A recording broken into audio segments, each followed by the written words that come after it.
Olá pessoal, estamos de volta. Eu sou Luiz Souza, especialista em engenharia de segurança do trabalho, dando continuidade à nossa parte de assuntos relacionados ao curso de segurança na operação de tratores.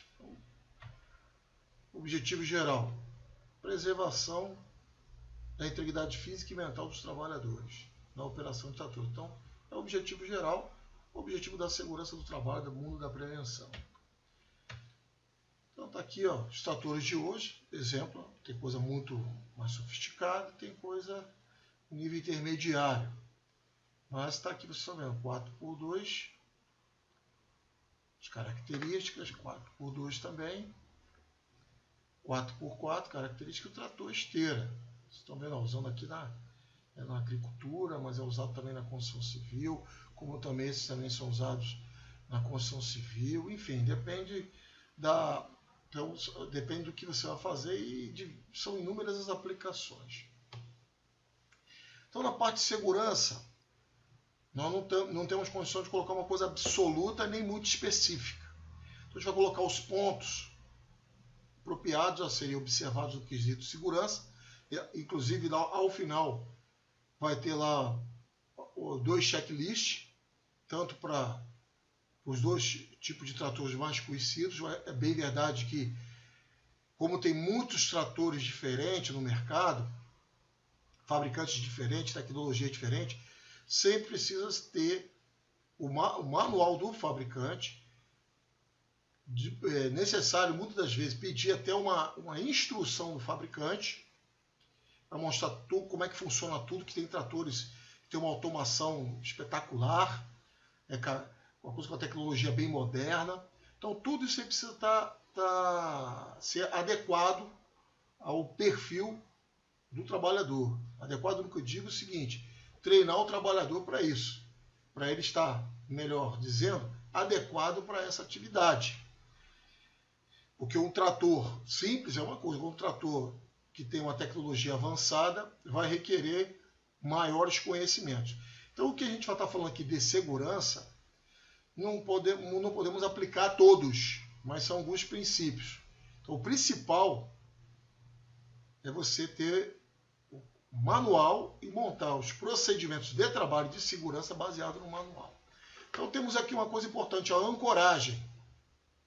Os pontos de ancoragem fornecem aos colaboradores um sistema de posicionamento para realizar reparos e manutenção. Aí, consiste em 8 pontos de ancoragem no total. Então você vê aqui, você lê no teu material didático, que você está recebendo também, 2 pontos protetores de pulverização do cilindro de levantamento. 2 pontos na parte frontal superior da cabine. E 4 pontos, que é ROPS, para a estrutura protetora contra acidentes de capotagem. Então são pontos de ancoragem. Existe o risco de capotar? Sim. Nós temos uma parte para mostrar um vídeo para vocês, lá no final dessa apresentação, mostrando ali 2 acidentes envolvendo tratores. E um foi, infelizmente, capotou. É preciso estar usando o sistema adequadamente. Sistema de monitoramento de operador não presente. Então, monitoramento de operador não presente. Esse recurso trava o trem de força e a hidráulica para evitar o movimento não intencional quando o operador não estiver ou não está em seu assento. Quer dizer, é um recurso para travar o trem de força, medida de segurança. É preciso seguir esses passo a passo. Degraus e corrimãos reforçados. Corrimão estrategicamente localizado. Já teve equipamentos desses que eu fui subir, eu tinha que ter um cuidado, que se segurasse só em um corrimão, acabava a pessoa tendo uma chance, uma probabilidade de se desequilibrar, ficar tombado assim na lateral do equipamento, na porta de entrada. Então fica um negócio que precisa ser adequado, degraus e corrimãos reforçados. Barra de segurança nos paralamas. Barra de segurança reforçadas padrão estão estrategicamente posicionadas para ajudar o operador fora da cabine. Uma outra coisa, Conjunto de iluminação. Então, tem diversos tipos de iluminação. Isso você vai ter que ver a tua necessidade, se você vai usar o equipamento de dia e de noite, tudo isso precisa ser avaliado. Então, tem lâmpadas halogenadas, iluminação, melhor dizendo, halogenada, descarga de alta intensidade, luzes de trabalho de diodo, emissor de luz. Então, tem diversas formas. Pacote de visibilidade também. Opções de pacote de visibilidade que melhora a visibilidade do ambiente ao redor do operador e oferece uma visão mais ampla da área de trabalho. Isso aqui é indispensável, ainda mais lugares que não, por exemplo, você está fazendo uma construção, uma área que ainda não está totalmente organizada, você às vezes não tem sinalização suficiente e isso faz com que crie-se risco se tiver pessoas circulando no local. Então, eu tive uma experiência dessa na prática, já até contei até em outros módulos. Uma empresa, um porto, me chamou para fazer um trabalho lá de treinar o pessoal junto aos equipamentos de movimentação de container. Importaram um equipamento e eu solicitei para conhecer o equipamento, sem entrar no equipamento, que ia ter atividade prática, olhei todo o equipamento. Então, os braços hidráulicos do equipamento, por ele ser muito grande, ele criava uma certa dificuldade no que diz respeito a ponto cego. Então, nisso, eu recomendei se colocar instalar, adaptar alguns retrovisores, até convexo, pequeno, para poder diminuir a área de ponto cego para esse operador e fazer um trabalho de campanha e sinalização bem adequado, que a sinalização naquele local era pouca, para que todos que passassem ali, as pessoas que caminhavam por ali, circulavam, ficassem bem atentos. E a sirene, ela estava dotada de um alarme, juntamente com o alarme visual e sonoro, isso ajudava também a alertar quem estivesse passando por perto. É só como exemplo. Então, espelho na cabine, espelho nos cilindros de levantamento do bulldozer, câmera única voltada para a parte traseira com monitor de 7 polegadas. Aqui, esse aqui tem câmera. Então, isso tudo vai aumentando a segurança do trabalhador e de quem está por perto. Você se beneficiará com a elevada atividade a menores custos de conservação com o confiável, está aqui o nome de uma referência. O projeto modular suporta manutenção eficiente e reparos rápidos, com a capacidade de trocar o componente por uma unidade recondicionada ou remanufaturada previamente testada. Então, facilidade de manutenção. Minimiza o tempo de inatividade para manutenções e reparos. Visores de nível. A localização dos filtros e o acesso mais fácil a aberturas para a coleta de amostras de óleo e de líquido arrefecedor. Além de lâmpada de trabalho instalada no compartimento do motor, agilizam e facilitam a manutenção diária e periódica. Olha que bacana. Esse aqui já entra o pessoal de manutenção. Tudo isso está no manual, tá? Esse aqui só são alguns exemplos. Centro de serviço do nível do solo. Está montado no paralamas esquerdo para facilitar o acesso. A interruptor de iluminação de entrada e saída, chave geral elétrica com recursos de bloqueio, travamentos integrados, interruptor de desligamento do motor e orômetro. Então, toda essa informação, eu estou passando para vocês aqui, mas é de um tipo de trator. Tem diversos. Mas a base para nós, o que nós estamos focalizando bem aqui, é mostrar que existe no manual itens importantes de segurança. Pode ser que você compre um trator que tem uma tecnologia mais avançada, com mais itens a serem observados e conhecidos, e operados de maneira adequada, ou pode ser um pouco menos. Aqui estou dando um exemplo geral, que depende de ver o manual do equipamento, da máquina, melhor dizendo.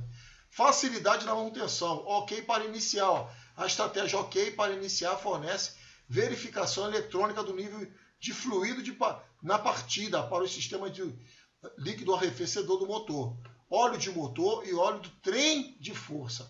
Todas as informações são disponibilizadas na tela do advisor dentro da cabine. Esse aqui já tem uma eletrônica bem avançada. Sistema de combustível rápido. O sistema de combustível rápido no nível do solo, com corte positivo de combustível para impedir derramamento. Pode diminuir a perda de combustível e o tempo de inatividade. Olha que interessante. Então isso tudo que já está falando estamos falando aqui de uma cabine, de um trator com uma série de recursos de automação e eletrônicos. Mostrando aqui, ó, ergonomia também é um item importante. Então, a ergonomia é a ciência do conforto, a cabine com suspensão independente e autonivelante. Ó. Então, tem cabine até autonivelante, ó, pessoal, que coisa maravilhosa. Então, hoje, a tecnologia ela ajudou muito na segurança do trabalho. Ela que é o meio de subir a escada pequena, então tem que ter os devidos cuidados para que você esteja seguro com as mãos também para subir na cabine de maneira adequada. Então, a ciência do conforto, a ergonomia é a adaptação do meio ao ser humano. Aqui mostrando também um posto de operação no espaço de trabalho. Mostrando aqui para vocês, a pessoa tendo como é que ela pode operar o equipamento. O ângulo de visão que se tem. Então, a própria visão da cabine tem que dar uma visão bem ampla, adequada, e a pessoa ter conforto ali dentro. Conforto, e na parte postural. Em ergonomia que nós falamos muito da parte postural, mas como não é o objetivo desse curso, é importante se ter esse entendimento na questão ergonômica. Às vezes você faz testes com diversas máquinas e acaba escolhendo uma que você considerou melhor de operar. Então isso também é um dado importante, eu já passei por isso. Fiscalizando obras, usando diversas caminhonetes, então eu pude ver a caminhonete que me atendia melhor em relação às outras. Até porque eu ficava, às vezes, tendo um deslocamento muito grande. 4, 5 horas dirigindo, então ali eu tinha que ter, algumas me davam dor na coluna, nas costas, e outros não sentia dor nenhuma em função da sua ergonomia. Uma outra coisa importante é relacionada à parte ocupacional, que é de segurança do trabalho objetivamente na atividade do técnico ou do engenheiro, que é avaliar o ruído. Essas máquinas e equipamentos, no manual vem a informação do ruído que a máquina produz, quantos RPM, dependendo, e também lá o ruído que ela produz. Então, nós precisamos conhecer o ruído da máquina em seu estado de manutenção em dia, em condições de uso, que a tendência é quanto mais vai se usando a máquina, e se não fizer uma manutenção adequada, ela tende a aumentar o ruído. O próprio desgaste vai aumentando o ruído. Então, é importante se estar atento a esse detalhe, que pode ser que você meça o ruído ocupacional gerado pela máquina deu um valor e em outro momento, tempos depois, um valor diferente e já sabe que alguma coisa pode estar nesse sentido. Então a manutenção, para manter o ruído dentro dos limites estabelecidos pelo fabricante para aquele equipamento ou aquela máquina produzir, precisa-se ter a manutenção para manter o ruído dentro da faixa de limite. Mas isso é o ruído produzido pelo equipamento. E, no sentido da segurança, é medir a intensidade do ruído que o trabalhador, a dose que o trabalhador recebe mediante uma dosimetria de ruído. Ou fazendo o pontual e aplicando os devidos cálculos para chegar nos valores. E está mostrando também a parte de ruído, a parte ocupacional, o martelo pneumático, música, 90. Trânsito na rodoviário, 80, né? Conversa normal em torno de 60, dormindo, quarto de dormir 25, pouca coisa. Então vai mostrando aqui, o escritório em torno de 60, 70, em torno de 70. Uma banda de rock pode chegar até 115, a decolagem de avião pode chegar em torno aí de 140. Só para ter uma ideia dos cenários ruidosos. Vibração também é um agente. Então, onde você tem equipamento rotativo, você tem um agente físico, ruído, que já comentamos, e a vibração. Então, a vibração, para quem opera tratores, ou esses equipamentos de maneira geral, que são similares, precisa se fazer a avaliação de ruído que segue um princípio da direção da energia em eixos X, Y, Z. Estou mostrando aqui um desenho. E aqui também, como se fosse mostrando na prática. Estão vendo aqui um disco. Isso aqui é o equipamento de fazer uma medição sentado. Então, a vibração pode fazer mãos e braços ou o corpo inteiro. Então, isso aqui é destinada a uma avaliação de corpo inteiro. Mas é um assunto que a gente aborda com mais profundidade, pessoal de higiene ocupacional. Mas aqui, no caso, é para você conhecer que tem exposição a ruído, tem exposição a vibração, tem exposição, dependendo do local, a poeiras. Mostrando aqui o desenho. Poeiras respiráveis, poeira inalável. Mostrando aqui os bonequinhos, né, o napo fazendo poeira.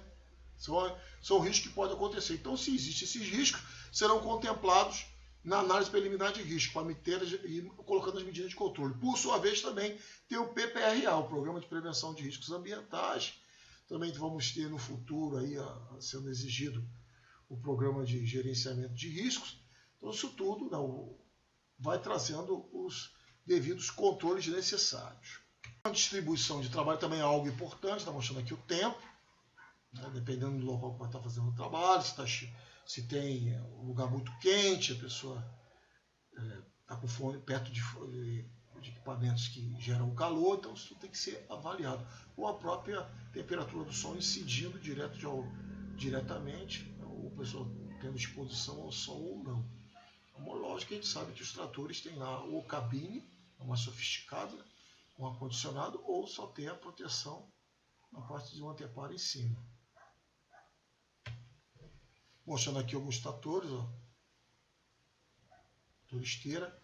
Você observa aqui, ó, usando um trator de pneu, mas com um dispositivo aqui para poder fazer um trabalho semelhante aos outros, ó. O trator esteira. Né? Então, é muito amplo as aplicações e a forma de trabalhar. Está mostrando a parte tecnológica, tem uso até com câmera, como vocês estão vendo. Painel por dentro enxergando tudo, computador, sensores. Então, algo extremamente bem trabalhado, uma tecnologia bem avançada. Aqui está mostrando também, ó, cabine fechada, logicamente deve ter um ar-condicionado, os faróis. Aqui, para você ver que são equipamentos já com um nível de automação bem avançado. Eletrônica, que é um painel eletrônico dando informação, vai tendo uma leitura de tudo que está acontecendo com a máquina, vai ajudando na segurança. Aqui a gente está falando de algo top. Pode ser que o seu equipamento não seja top como esses, mas, por sua vez, segue o mesmo princípio da prevenção, usando o manual para se fazer todo o trabalho de prevenção. Aqui já colocamos alguns exemplos. Aqui mostrando a padronização da comunicação eletrônica, o GPS, terminal virtual, controlador de tarefas. Tá? Então tudo precisa de transmissão, motor, levante, implemento, né, quando se conecta, faz a conexão de outro equipamento. As válvulas. Então tudo isso aqui se comunicando por uma padronização eletrônica. Tem até a norma que fala um pouco sobre o assunto, a norma da ISO. O objetivo é padronizar o método e formato de transferência de dados entre sensores, acionadores, elementos de controle e unidade de display e armazenagem de informação, sendo esses montados no trator ou parte dele ou do implemento, né? Essa parte que traz é o implemento. Então vocês observam que hoje tem uma tecnologia muito avançada. Nós estamos falando de uma coisa também simples e falando também de algo avançado. Mas o ponto-chave da questão é usar o manual para poder se trabalhar em cima da prevenção, da manutenção adequada, 100%. Então aqui mostrando, olha que bacana, padronização da comunicação eletrônica entre o trator e a máquina. Olha que bacana. Outro exemplo aqui mostrando outra imagem, a padronização da comunicação eletrônica entre o trator e a máquina. Isso exige o quê? Um perfil cognitivo apropriado do próprio operador de uma máquina dessa. Mostrando a norma, itens, as partes que elas trabalham. Logicamente, essa norma está na parte de automação, mas não pode esquecer NR12 e NR18, que falam de máquinas e equipamentos. Então, todo o procedimento e como tem que se atender. Então, norma geral para a comunicação de dados móveis, camada física, camada de enlace de dados, a camada de rede, gerenciamento de rede, terminal virtual, camada de aplicação, a mensagem do implemento, definição de mensagem do veículo, ECU do trator, controlador de tarefas e intercâmbio de dados do sistema de informação de gerenciamento, dicionário de elementos de dados móveis, serviço de diagnóstico, servidor de arquivos, controle de sequência. Então você vê que hoje tem muito equipamento muito sofisticado, que não se aplica só a trator, isso aqui se aplica também a outros tipos de máquinas. Estamos chegando ao final, pessoal, aqui na parte de planejamento. O planejamento também é muito importante, a tecnologia é importante, a automação do equipamento é importante, e tudo isso vai de encontro à segurança, diminuindo o risco do trabalhador. Quanto menos exposto o trabalhador tiver, melhor. Quanto mais as informações forem precisas para ele, melhor. E um trabalho planejado também, logicamente, vai trazer benefícios para todos, inclusive para a segurança, principalmente. Então nós temos aqui o planejamento. Então nós temos aqui, condição inicial, necessidade de máquina. Então, que tipo de máquina? Qual é a máquina que eu vou precisar? Qual é a máquina que eu quero? Então esse é o 1. Análise operacional. Então levantamento das operações a executar. Que terreno é esse? Que local é esse? Como é que vai ser? Qual é a época que eu vou fazer? Dados climatológicos, dados gerais do local, dados geográficos, né? A própria topografia do local, você vai fazer o trabalho. Aí vamos aqui, então 1, 2, 3. No 4, planejamento para a seleção. Estimativa do tempo disponível. Estimativa de ritmo operacional. Qual o ritmo, qual o grau de urgência, de emergência ou até de planejamento dentro de uma condição normal, mas sabe que todo planejamento pode sofrer uma modificação, ampliar um prazo ou reduzir. Isso depende. As condições climáticas podem também interferir, com certeza. Estimativa do número de conjuntos, né? Os conjuntos que vão ser utilizados. Aí vamos aqui para o próximo. Plano de seleção, aquisição de máquinas. Nós estamos no item 11. Então nós temos até o item 6. Tem aqui o 7. Né? Capacidade de trabalho. Temos o 8. Quantidade de trabalho. Temos o 9, o tempo. O 10 nós temos aqui a eficiência, tudo se busca a máxima eficiência e eficácia, e potência disponível e requerida, a potência do equipamento que você vai utilizar, que é o plano de seleção e aquisição de máquinas. Custo direto, e o custo indireto, e o custo operacional. Se atende, muito bem, sistema mecanizado. Se não atende, volta lá e começa de novo a fazer sua avaliação para ver para rever alguns pontos desse aí que nós falamos. Então, de forma resumida, seria o planejamento para tudo isso, que consideramos que o planejamento ele está intimamente ligado à análise preliminar de risco da tarefa. Aqui já é o planejamento no nível mais abrangente, no nível estratégico, mas tem o planejamento do trabalho, da tarefa, que é a análise preliminar de risco que precisa se ter, juntamente com permissão de trabalho. Ok até aqui, pessoal? Então, assistir também esses vídeos no YouTube de acidente com trator, para que possa saber que nós falamos uma coisa dentro de um contexto e de algo que pode acontecer. Finalizamos agora, nesse slide número 30. Agradecemos a todos até o momento a participação e, em caso de dúvidas, encaminhem vossas dúvidas que estaremos respondendo o mais rápido possível. Bons estudos e até a próxima.